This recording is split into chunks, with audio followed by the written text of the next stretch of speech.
Good afternoon sa lahat at good morning sa Pilipinas. So nandito tayo ngayon sa Christchurch, New Zealand. So today is Friday, July 10, 2026. So mayroon na akong sasabihin sa inyo sa aking mga post nung nakarang linggo. Diba sabi ko mag-ingat sa mga nagbabalang bagsik ng panahon. Gera, pisti, gutom, lindol, bagyo, baha, sunog, tsunami, volcanic eruption, at tornado. So nakaraan ay sumabog ang nagkaroon ng minor eruption lang ang Taal. So naramdaman ang 75 earthquake na nangyari sa Mount Taal. So sabi ko sa inyo, konektado ito sa Kanlaon, Matutom, Mount Apo. So ang Mount Apo ay hindi pa pumutok at ang Mount Matutom ay hindi pa pumutok. So next yan, Mount Apo at saka Mount Matutom. So alert buong Davao, Davao City, Davao Region, at alert din ang South Cotabato. Ito ay ang bulkan ay tahimik pa, hindi pa nagputok. So malalaman natin yan. So sabi ko ang warning ko rin sa China.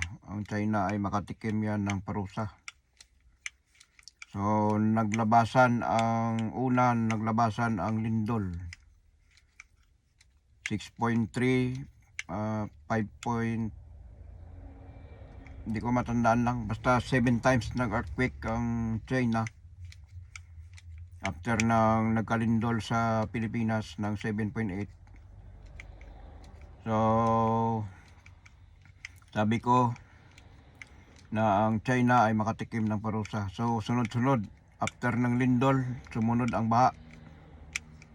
So nagkaroon ng bagyong Henry, pumunta sa China. So naglabasan din ang tornado, mayroong maliit, mayroong malaki. 4 na tornado ang sunod-sunod. Ngayon bago na naman tornado, malaking tornado talaga. So mga building nandoon sa city ng China ay hindi ko alam kung saang city ito kasi malawak ang China. So nagliparan ang mga insulation ng mga building, daming nabasag, 11 ang namatay sa tornado dahil sa hampas ng mga bakal. So on the next day ay itong lindol, mayroon silang yung dating nabuwal noon na nagkaroon din ng baha ang China dahil nabuwal ang tubig na inipon nila dahil ito ay nasira. Ngayon nasira na naman ulit, mas lalong malaki ang sira, hindi nila kaya pigilin ang tubig. At ang tubig ay galing sa kabundukan, kaya na-wash out sa sobrang. Ang China kasi sakim sa tubig, kahit yung lahat ng tubig gusto nila sa kanila mapunta para sa kanilang dam. Pati ang India ay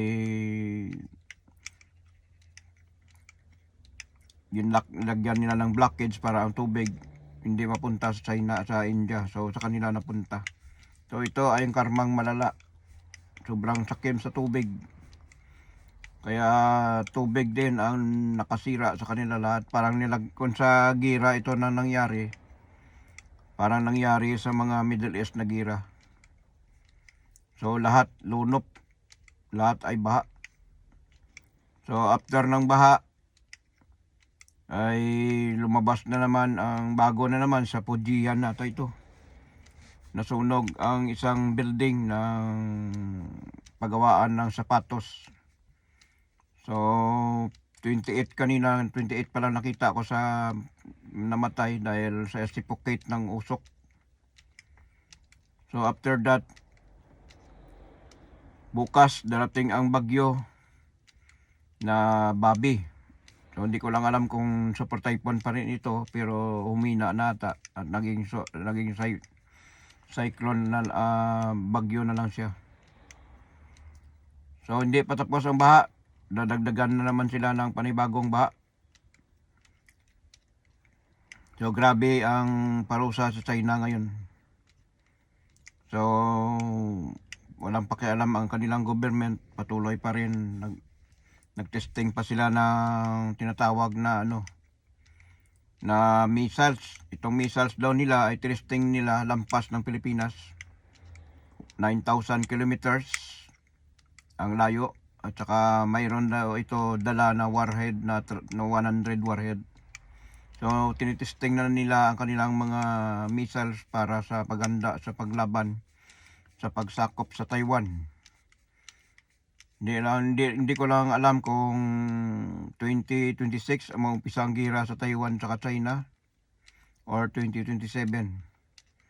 So ganun din ang North Korea ay nagpapakitang gilas din dahil sa mga nuclear na bagong expanded nila na nuclear.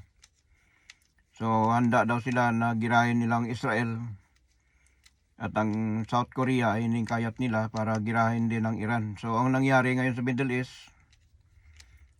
ay sabi ko sa inyo na nung nagkagira noong June ba ito o July 2025. So sabi ko itong gira na ito magkaroon ng fishbowl at maulit ito. So naulit ito February 28, 2026. So wala nang katapusan yan. 25 nag-umpisa, 26, 27, 28, 29. So puro digmaan na lahat yan. So magpakitang gilas na lahat yan. Amerika, NATO, China, Russia, at Japan. So ang Japan ay hindi natatakot sa mga banta-banta ng China kasi ang Japan subok na yan sa gira. Nahirapan nga noon ng Amerika, kung wala lang nuclear ang atomic bomb nila, hindi nila pabagsak ang Japan. So itong gira na ito baka sa Middle East ay mauwi ito sa nuclear at saka ito sa Russia. So ngayon bawal na magpalabas ang Russia ng mga langis nila dahil winasak ng drone ng Ukraine. So ngayon, nagbigay ng tulong ang Amerika sa Ukraine, papayagan sila na gumamit ng nuclear o kaya ballistic missiles at saka long range missiles para aabutin ang layo ng Russia. So patuloy ang digmaan sa West, ganon din sa Middle East. Dito sa Asia wala pa nag-umpisa. So the war in Asia are weaving. So marami tayong paghahandaan. Sabi ng kasama ko kagabi sa akin, bawal daw sana ako magsalita, parang pinapangunahan ko daw ang Panginoon. So hindi ko naman pinapangunahan ng Panginoon, sa akin lang nagbibigay ako ng abiso o kaya prediction o babala sa mga tao para ma-aware sa mga lahat na nagaganap sa bansang Pilipinas.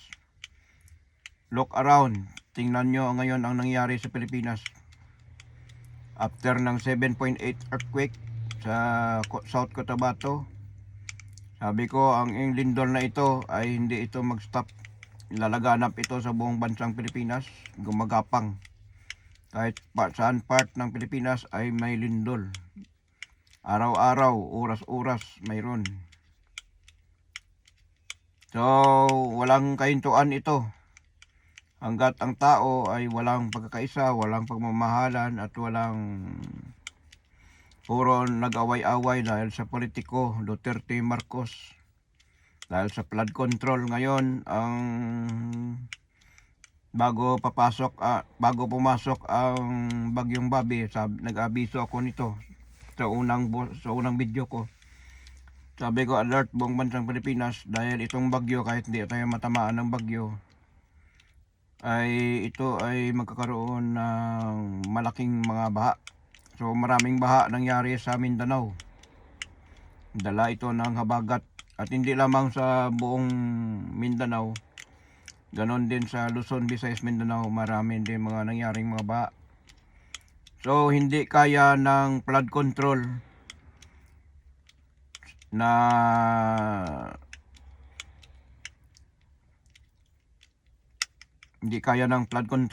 na lahat ng tubig ay ipunin sa isang area lang. Ito ay kalat-kalat na malakas na ulan, dala ng habagat sa volume ng tubig. Kahit gaano pa kalaki ang yung flood control, ay kung ang tubig ay sobra-sobra naman sa lampas-lampas naman sa flood control, ay aapaw to. Dahil lalo na kung salubungin ng high tide. So baka sabihin naman nila na palpak na naman ang flood control. So lahat, kahit saang bansa, mga flood control nila hindi kaya salagin ang tubig, hindi kaya nila ipagbuklod ang tubig kapag ang tubig sobra-sobra sa volume. Kahit dito sa New Zealand, ganun. Kahit saan man lupalop ng buong mundo, hindi kaya salagin ang tubig. Aapaw yan, lalo na pag nasa lubong ang high tide. So ang China, sabihin ko ang totoo, bakit walang hupa ang tubig sa China? Dahil ang China ay bumababa ang China. Dandahan na bumaba ang China. So dahil sa mga ginagawa ng China, dahil sa mga gawa ng mga tao, mga kalikasan, sa nangyari sa Europe na tinding init, marami na namatay. Ganon din sa Venezuela, ay patuloy pa rin ang rescue operation. Hanggang ngayon ay hindi pa na-recover ang mga lahat ng mga natabunan ng mga building. So pasalamat tayo sa Pilipinas, minor earthquake lang nangyayari. Pero ganon pa man ay ganon, andyan pa rin ang aking babala, ang aking prediction sa lindol, na tatlong lindol na magaganap sa mga city. At mayroon din dito sa kahapon ata ito nang naglindol sa may Bagyo 4.5. So sabi ko, ano ito, galing sa Pangasinan, magkalapit na ang bagyo, kaya ito dadaanan pa rin.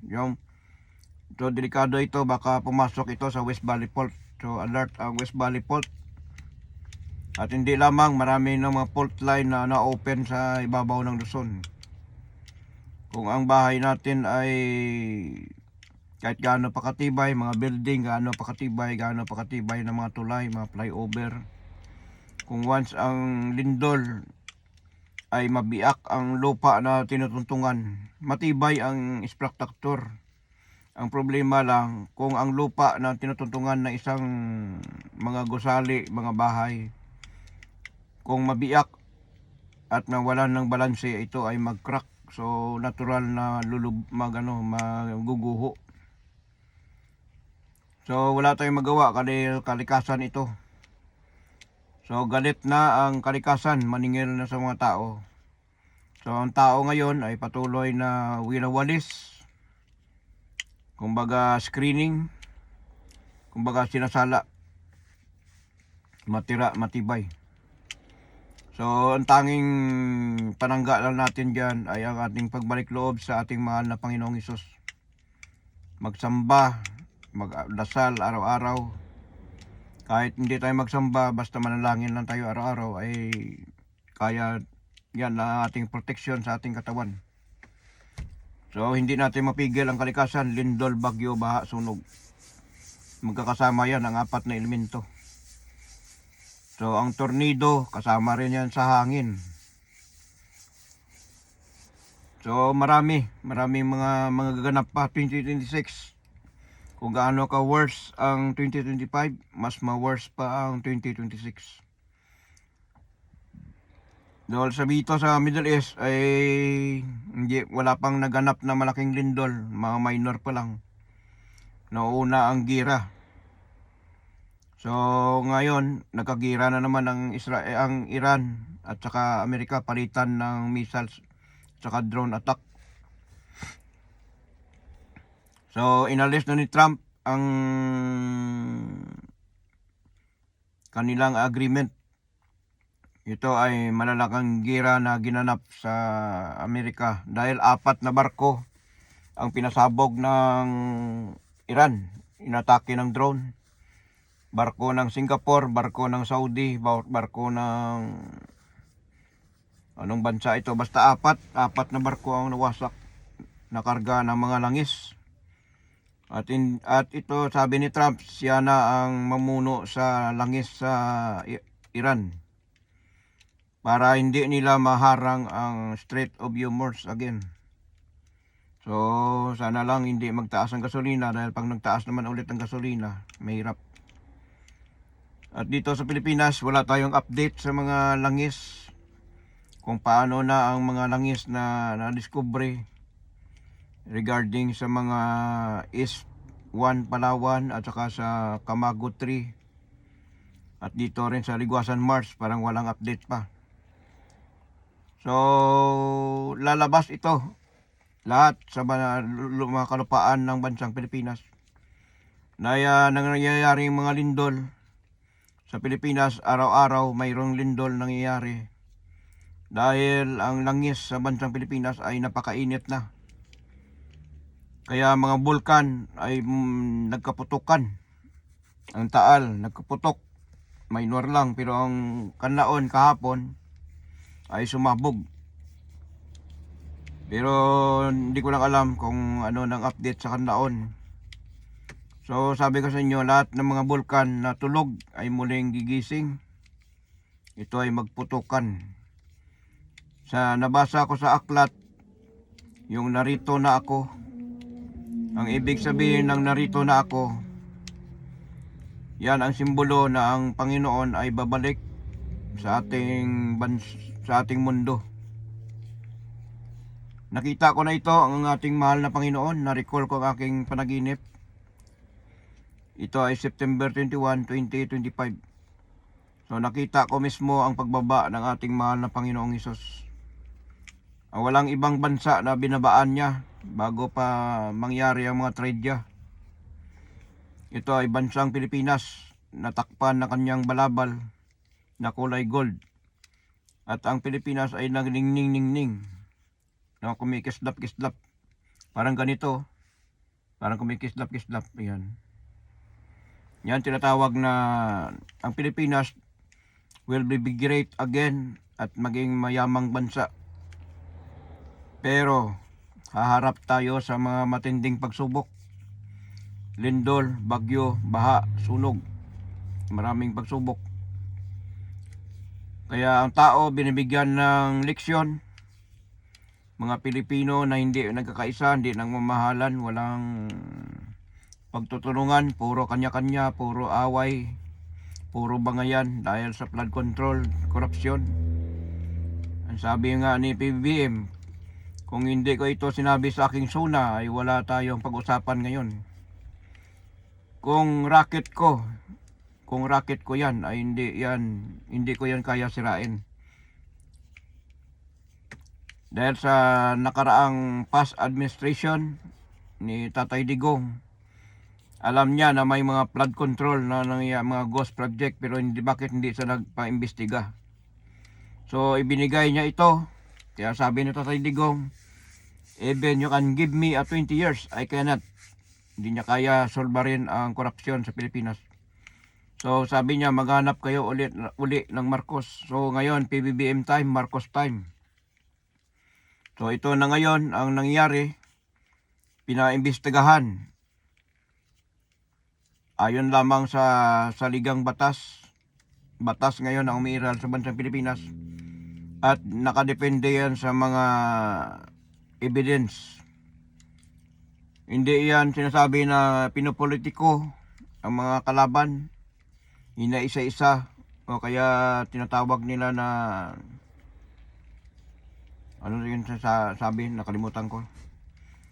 Yan ay naayon yan sa mga ebidensya. So patuloy pa rin ang flood control ngayon, isiningit itong impeachment. So 100% ma-impeach si Sara. Walang kawala si Sara nito.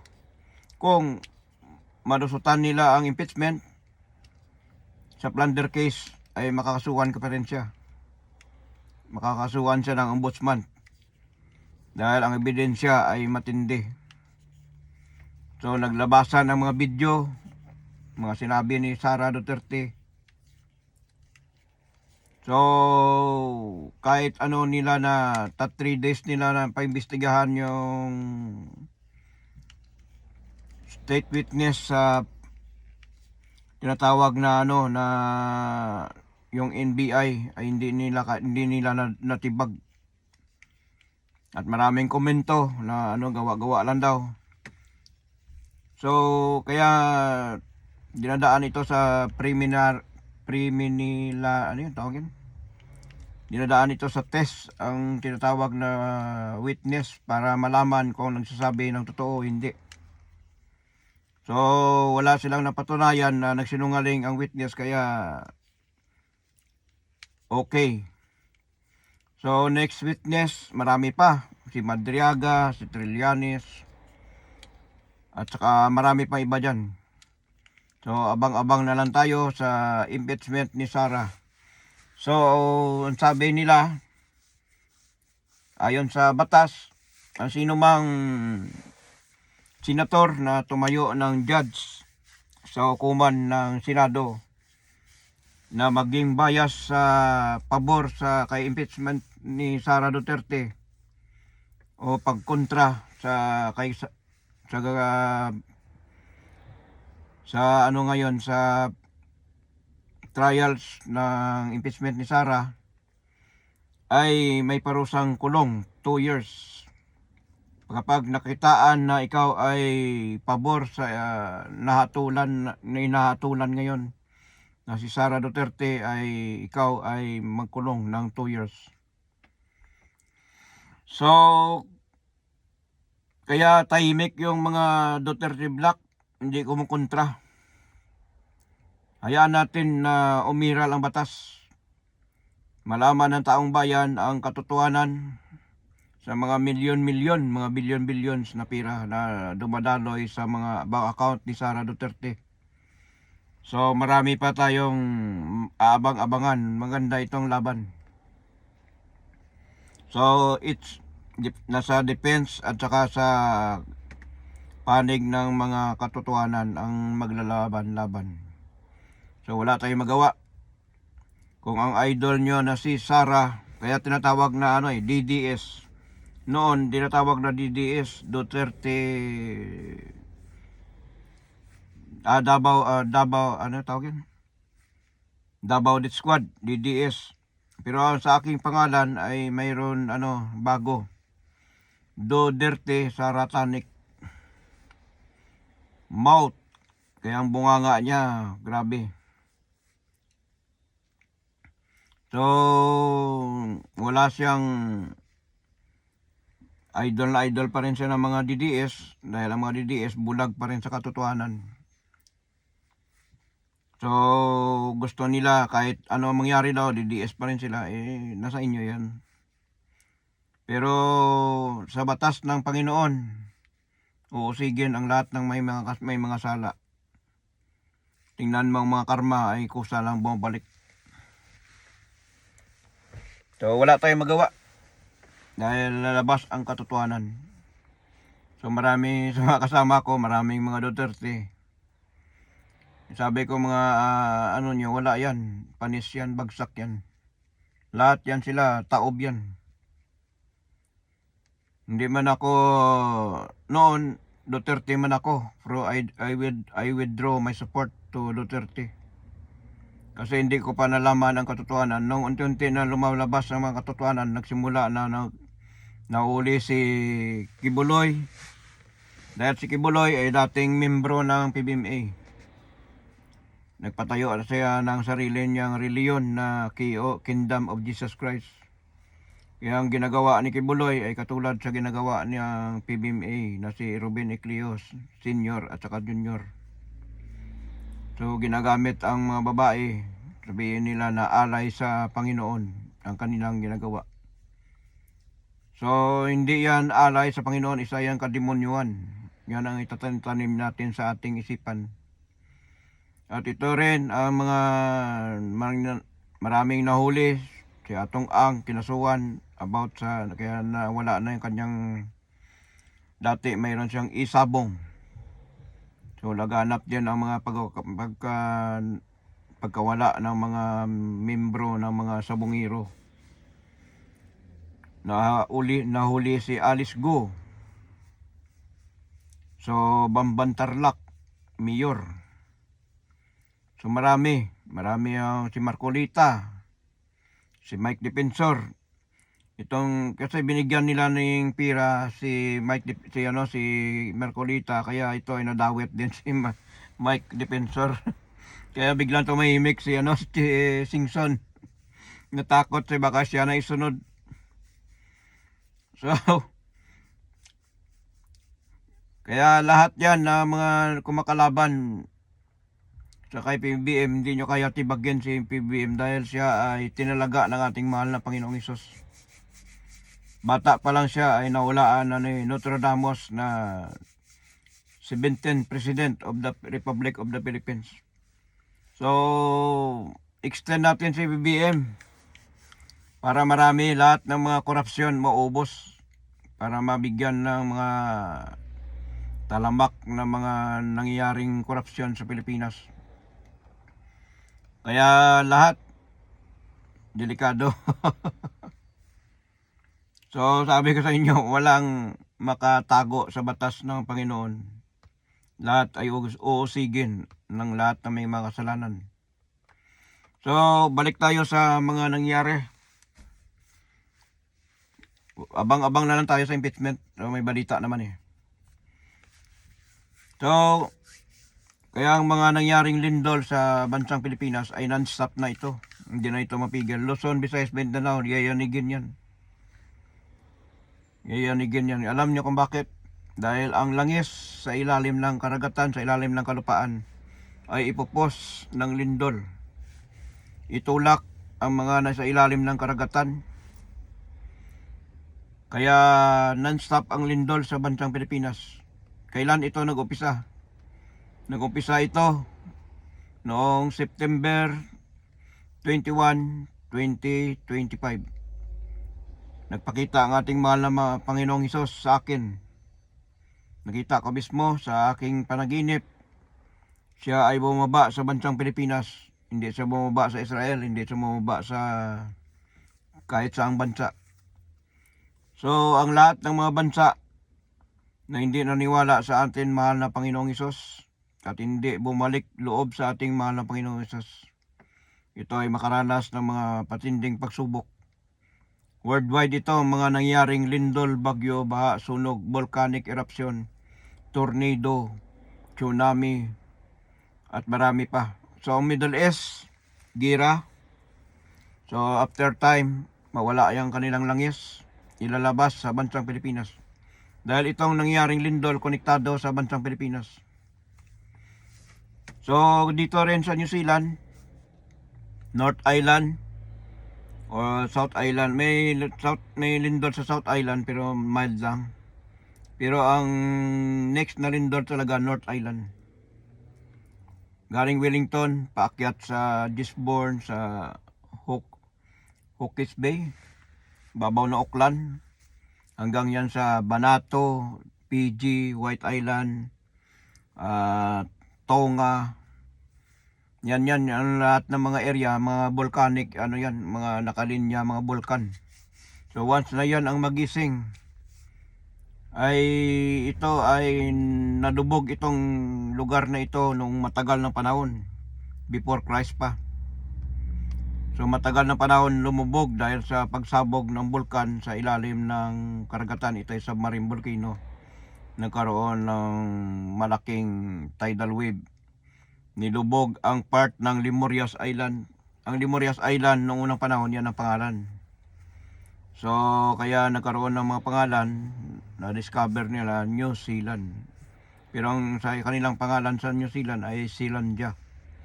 So muling lilitaw yan. Ganon din dito sa part ng Amerika, muling lilitaw ang nalubog na continent. Ito ay Mu, Atlantis sa Amerika.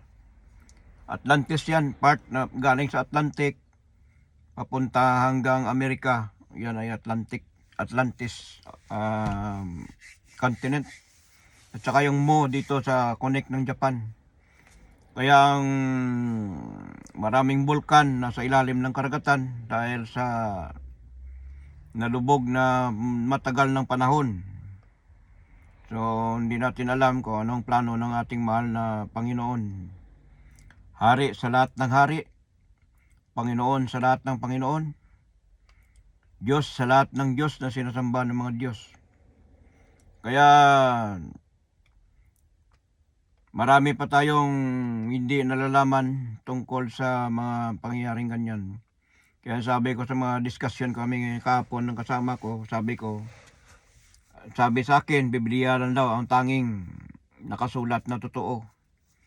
So sabi ko naman sa kanya, hindi lang Biblia.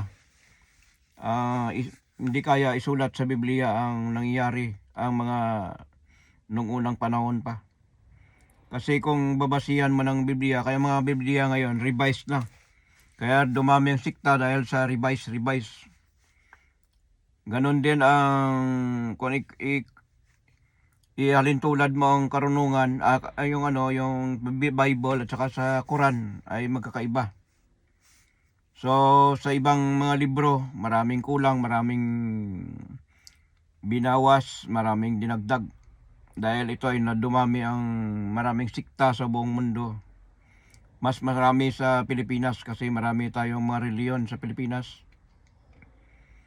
So, kaya sabi ko sa kasama ko, paano yung aklat ng kalikasan? At paano yung mga aklat na mga hindi pinalimbag sa mga tao? So hindi lamang Biblia ang lahat nakasulat doon, kulang yun.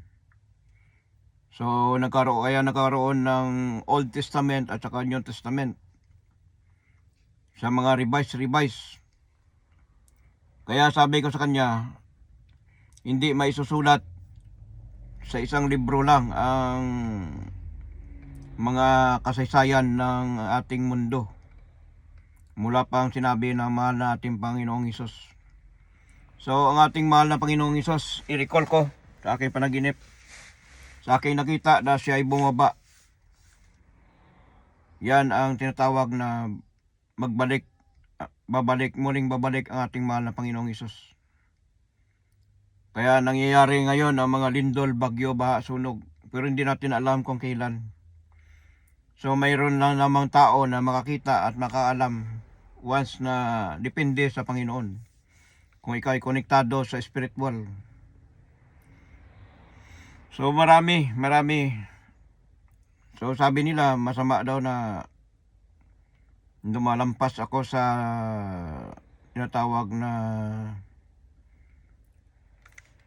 yung line ng mahal na Panginoon. So hindi ako nagsasabi na lampas. Kung ano lamang ang aking nakikita sa aking panaginip, yun lamang ang aking sinasabi.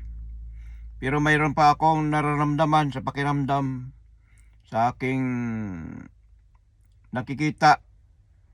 Ito na ngayon, mga nangyayari. Lahat ng aking mga warning nangyayari na. Kaya ang lindol sa Pilipinas, non-stop ito dahil konektado ito sa mga langis sa ilalim ng karagatan.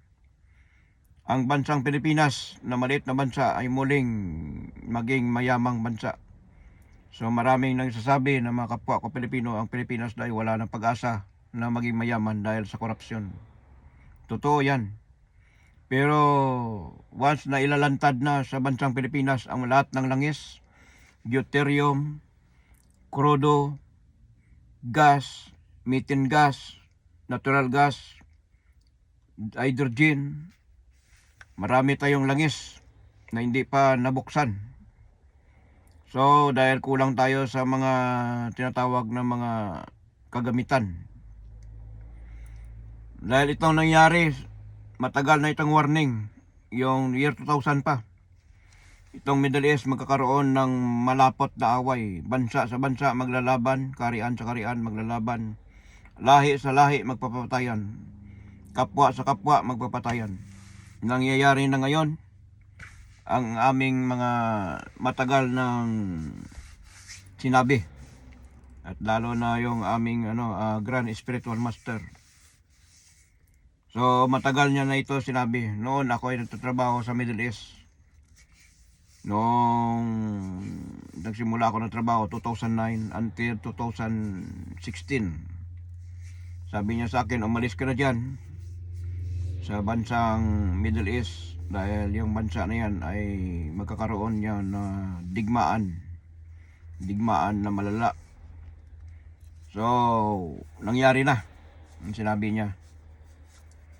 So sabi niya sa akin, umanap ka na lang ng bansa na maganda, either New Zealand, Canada, or Australia. Alin man sa isa ang mauna, diyan ka na. Yun ang sabi sa akin. So nangyari na, nagkatotoo nga ang sinabi niya sa akin. Dito ngayon ako sa New Zealand. At dito ko rin, itong lugar na ito, when I was there in Saudi Arabia. So sumakay ako sa aeroplano sa aking panaginip. Dumating ako dito sa New Zealand 2011. Sa aking panaginip, pero nandun ako sa Saudi Arabia ang aking katawan. Pumunta ako dito sa New Zealand, pero hindi ko alam kung saan. Umakyat ako sa ibabaw ng simbahan. So yung simbahan na aking nakita, yan ay Christchurch. So hindi ko alam kung saan ako naroon sa New Zealand. Sabi ko lang sa ibabaw ako ng simbahan. So nakita ko ang mga building na nagkaroon ng lindol na malakas. 6.7, 2011. Nakita ko mismo sa aking panaginip. At hindi ko rin alam na pagdating ng panahon, dito rin ako mapunta sa Christchurch City. So mayroon pala dito lugar sa New Zealand na Christchurch City. So ngayon nandito ako. At dito rin ako napunta sa Christchurch, na destino sa Christchurch. Pero noong una ay Auckland, Wellington din, dito na. So April 14, 2024, dito sa bahay na ito. So nagkaroon ng kulong kidlat.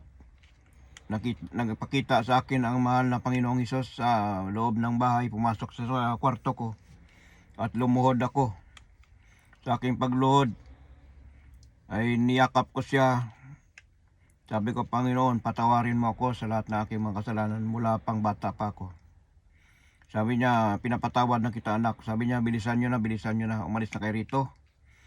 Dahil may warning siya sa akin na may darating na pinakamalakas sa malakas na lindol na mangyayari. Pero hindi ko alam kung dito ba sa New Zealand or ito ay sinabi niya lang sa akin. Pero hindi niya sinabi kung anong bansa, anong oras, anong araw, anong taon na mangyaring mga lindol na maganap na malalakas, pinakamalakas na malakas na lindol na mangyari sa ating mundo. So nangyari na ngayon ng mga sinabi ng ating warning natin, mahal na Panginoong Hesus. So sumunod na aking panaginip, nagpakita na naman ang ating mahal na Panginoong Hesus sa akin. Ito ay bago magkagira ang Iran at saka Israel. Ito ay June or May ba itong panaginip ko. Nandun ang ating mahal na Panginoon sa kalangitan, nagpakita sa akin. At pinakita sa akin ang mga missiles na nagliliparan sa kalangitan. So totoo nangyari, sabi ko, nag-warning ako nito. Mag-ingat buong Middle East dahil makagira ng malala sa Middle East. So nagkagira nga, totoo na naman. So lahat yan ang mga sinasabi ko, mga kwento ko sa inyo, mga warning ko, hindi yan sa akin, galing yan mismo sa ating mahal na Panginoon. Gwapo ang ating mahal na Panginoong Hesus. So ito ang mukha niya. Yan ang ating mahal na Panginoong Hesus. Kaya I believe in Jesus. Dahil sa buong buhay ko ay ngayon lang siya nagpakita sa akin.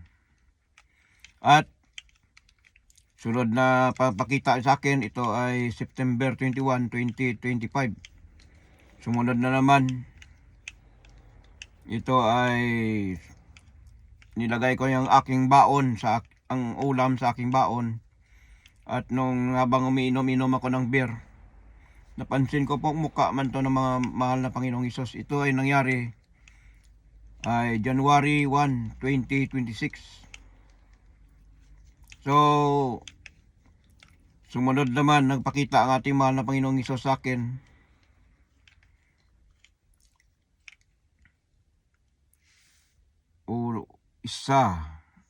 April 14, 2024, September 21, 2025, May or June 2025, pang-apat,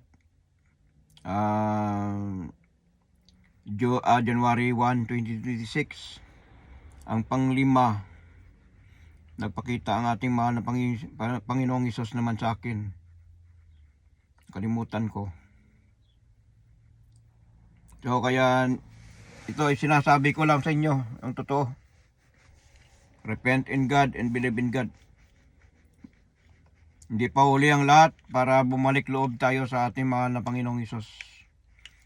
So lahat ng mga religyoso, lahat ng mga pastor, kung ano-ano mga reliyon natin, tutuhanin natin ang ating pagdarasal, pagsamba at ating panalangin. Dahil ang totoo na nagbuwis ng buhay sa atin, ang ating mahal na Panginoong Hesus, nagbuhos ng dugo sa lahat ng mga makasalanan. So hindi si Muhammad ang sugo. So depende naman yan sa kanila kasi Islam yan sila. Kaya mga nangyayari ngayon na lahat ng mga bansa na hindi na kumikilala sa ating mahal na Panginoong Hesus, makaranas ng mga sakuna, lindol, bagyo, baha, sunog, marami pa, tsunami, volcanic eruption, at saka tornado o whatsoever, mga sunog, giyera, World War 3 are waving. Mangyayari ito sa 2027, 2028, mag-umpisa ito 2026, 26, 27, 28, 29. Puro digmaan na lahat yan. So bansa sa bansa, karian sa karian, maglalaban. Lahi sa lahi, magpapatayan. So nangyari ang mga sinasabi ni Nostradamus repeatedly kasi maraming sumisibol, lalo na ngayon ng mga may iba-ibang prediction. Pero sa akin ito hindi ko ito sinasabi para sa akin lamang. Sa akin lamang ay para bigyan babala, para tumanda, para magsisi ang mga tao sa lahat ng mga kanilang mga ginagawa. So kaya nga tayo, habang hindi pa uli ang lahat, magdasal na tayo, bumalik na loob na tayo sa ating mahal na Panginoong Hesus at gumawa ng tama at gumawa ng mabuti. At mahalin natin ang ating mahal na Presidente PBM. Huwag nating kalabanin. Dahil siya ay itinalaga ng ating mahal na Panginoong Hesus para mamuno. Kaya itong si PBM lang ang tanging susi na pagyaman ng bansang Pilipinas. Maglalabasan lahat sa kanyang term. At kung maibalik na ang lahat ng mga gold reserve ng bansang Pilipinas sa bansang Pilipinas na kumalat sa buong mundo, 172 country may utang sa mga Marcos. Ito ay quadrillion na pira. So para ito sa sambayanang Pilipino na iniwan ng ating dating Ferdinand Edredin Marcos. At sinet up ito ni Dr. Jose Rizal. So si Dr. Jose Rizal, hindi siya isang hero lamang. Siya ay pag-alis ng ating mahal na Panginoong Hesus, siya ay umakyat sa langit, nag-raise ng kanyang kamay. Hindi yan Marcos, itinatawag na victory. O pangalawang persona bababa sa lupa, ito ay si Dr. Jose Rizal. Si Dr. Jose Rizal, Ang sabi ng karamihan, siya ay hero. Pero hindi siya hero. Isa sa pangalawang persona na bababa sa mundo. Siya ay bumaba sa bansang Pilipinas. At mula malaking tao siya, dinala siya ng tatlong hari. 75 years ang kanyang travel. Galing sa kaharian ng Santissima Trinidad, bumaba sa lupa at naging batang sanggol. So, nag-isip-isip at ang tatlo kung saan ilalagay ang bata, sino ang mag-ampon sa kanya. So, isang batang sanggol, siya ay binaba sa Calamba, Laguna. Sa Palawan, Puerto Princesa. Dinala ng tatlong Maria at tatlong prinsesa sa Palawan, kaya ang Palawan tinatawag na Puerto Princesa. Bumaba ang ating pangalawang persona. So, mahabang kasaysayan ang ating tatahakin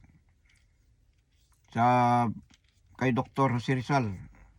Ang kanyang tunay na pangalan, hindi Dr. Jose Rizal. Ito ay Jove Rexal.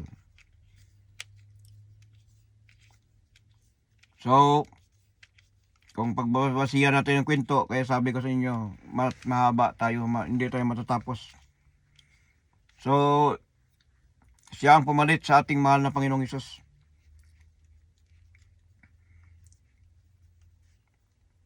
So, yun lang ma-share ko sa inyo, pero hindi ko natapusin kasi mahaba ang kwento. Balik tayo sa mga nangyayari sa ating mundo, sa lahat ng mga bansa sa buong mundo. Maraming nangyayari na hindi na natin napapansin. Yun lang masabi ko sa inyo.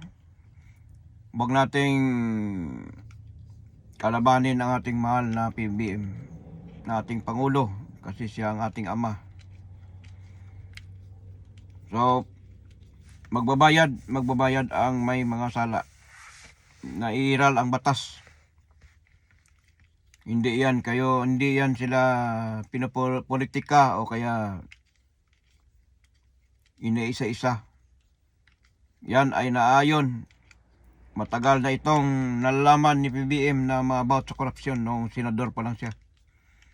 Kaya kung siya maging Pangulo, ay ito talagang kanyang focus.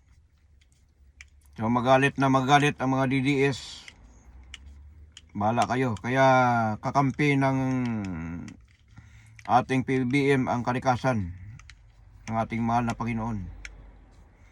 Siya lang ang tanging susi para yumaman ang bansang Pilipinas. Kaya maganda sana kung sumunod na lang tayo, magkaisa, magmahalan at magtulungan. Huwag tayo magsiraan, huwag tayo mag-away-away. Kapwa Pilipino, walang pagkaisa. Kaya nagagalit lalo ang mga kalikasan, naglalabasan ng mga lindol.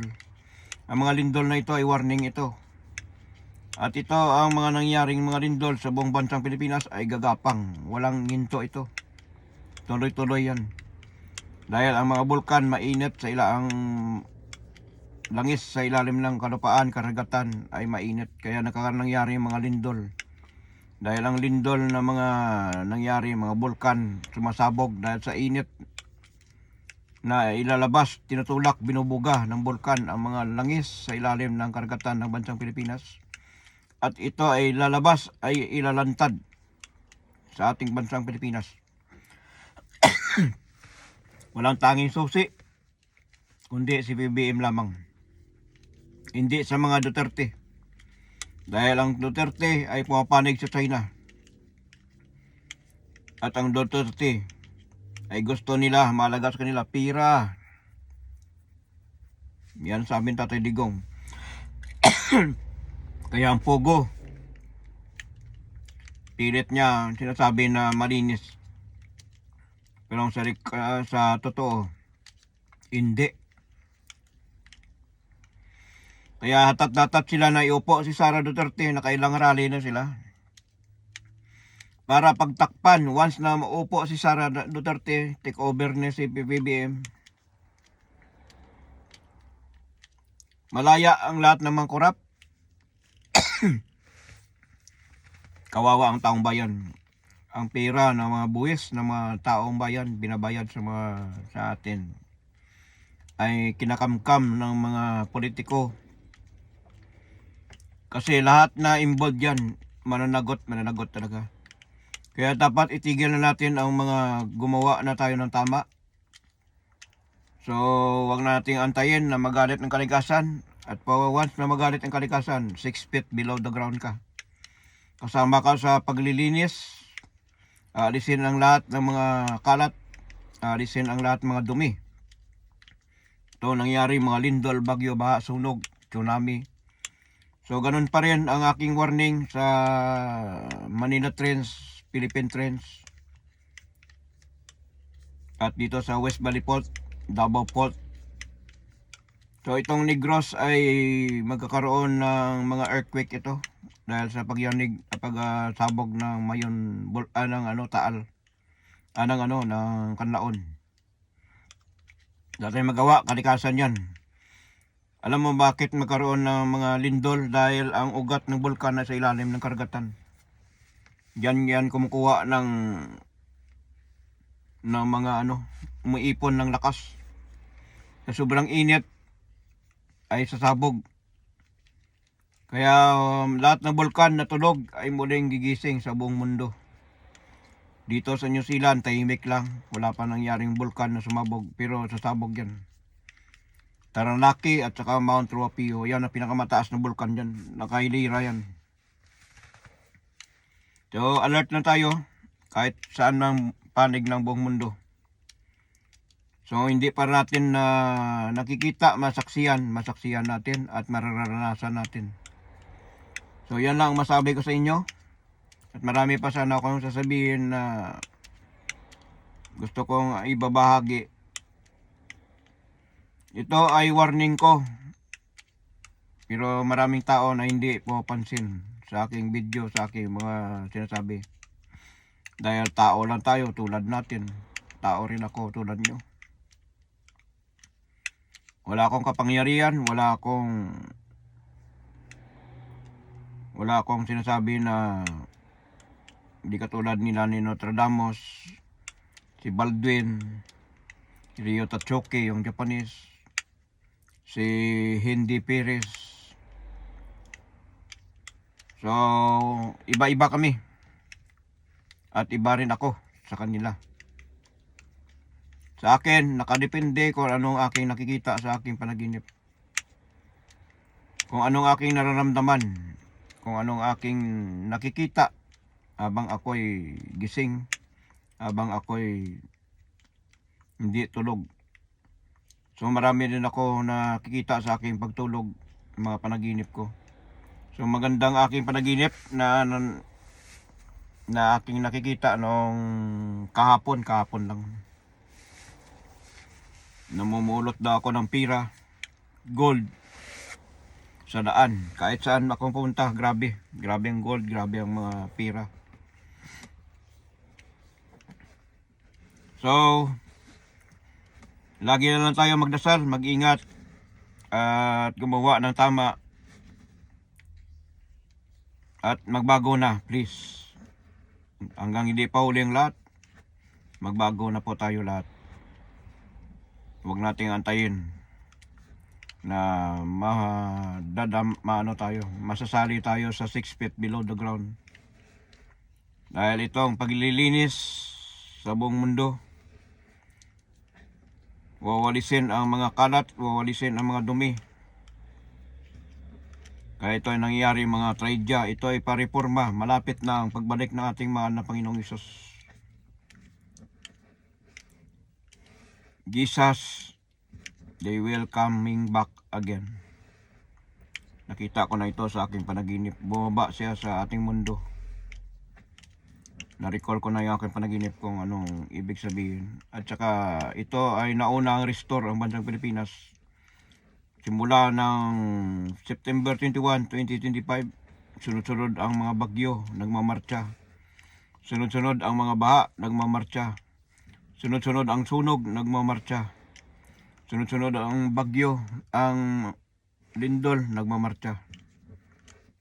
Cebu 6.9, Manay Davao Oriental 7.6.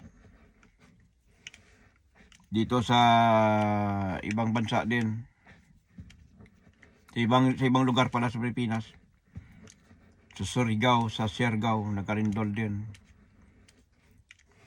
Then, itong ngayon nangyayaring mga lindol, ng mamaliitan, nag-warning ako nito, sabi ko, mag-ingat sa lindol sa South Cotabato.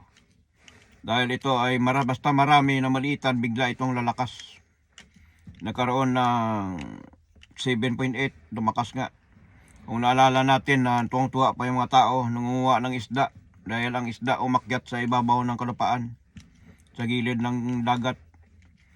Maraming isda ang mga ulam. Binigyan tayo ng ulam, binigyan ng mga tao ng ulam, ng isda. Pero sabi ko yan ay panganib yan na nakikita ng isda sa ilalim ng karagatan na mangyayari. Diyan mismo sa Sarangani ba yun? Sarangani ba yun? O sa Maitom? O Kiamba ba yun? Yung isda na marami na nag-akyatan sa gilid ng dagat.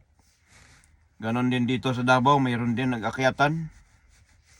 Dito sa port ata ito. So yun pang hindi nagaganap na lindol. Gumanap na pala. Kaya nagkaroon ng earthquake sa Manay Davao Oriental. Nakikita nila, naramdaman ng hayop na mangyayaring mga panganib sa ilalim ng karagatan. Alam nila. So kapag mangyari ang mga kalamidad gaya ng lindol sa mga kalupaan, ang ibon ang unang-una makadetect. Aso. Ang aso at saka pusa, madidetect nilang sunog na magaganap. Basta sa kalupaan. Sa karagatan, isda ang unang-una. So yan lamang ang masasabi ko. Repent in God and believe in God.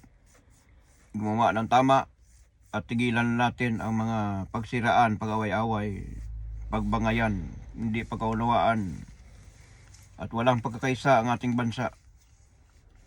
Hindi mananahimik ang mga lindol, bagyo, baha, sunog, tsunami, tornado. Pero sa atin ay hindi man gaano. Sa China talaga grabe. Ang China, hindi naman lahat, hindi ko lang alam kung naniniwala din sila, sumasamba rin sila sa Panginoong Hesus. So lahat na hindi kami kilala sa ating mahal na Birhen, hindi kami kilala sa ating mahal na Panginoong Hesus, makakatikim ng parusa. Kaya ang Indonesia, panay ang lindol dahil ang sinasamba nila dyan ay si Muhammad, si Allah. So lahat ng mga Muslim, tingnan nyo nangyari sa Middle East, Muslim country yan. Pero gira ang kanilang hatol.